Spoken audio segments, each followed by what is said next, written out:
I have me look at the level 1 work here. So given each case there's no remainder, just divide through. So that's just practicing your long division in each of those. So question 1, part 1, 2 and 3. Question 2 is saying use the remainder theorem. So what you'll do is you'll put that equal to 0 to get x equals 2 and sub it in. Put that equal to 0 to get x equals 1 and sub it in. Part 3, show that that's a factor. If it's a factor, then when you put that equal to 0, you get minus 1. And if you sub that in, the remainder should be 0.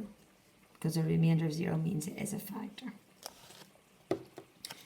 Question 2, or part 2 of question 3. Hence factorise it. So you know that x plus 1 goes in evenly. So you're now going to use divide through. You'll write fx as the divisor times the top line and factorise the top line.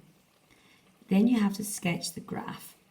So find where each bit crosses the x-axis by putting each of these brackets equal to 0 and solving. And then put x equals 0 to get your y as a positive x cubed shape gives you that. Question 4. You're told that x minus 2 is a factor of that polynomial. So that means if you put x minus 2 equals 0 to get x equals 2 and sub it in, it equals 0 because there's no remainder. So that's what I did there, subbed it in, I get a equals minus 3. Now I've got to factorise through.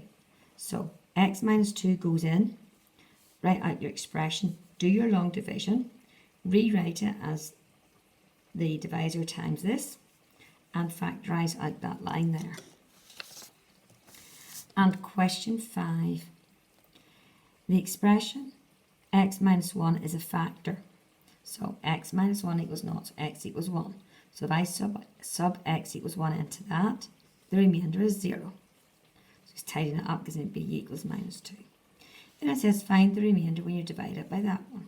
So put it equals 0 to get the x value, sub it in, and that tells you what the remainder should be.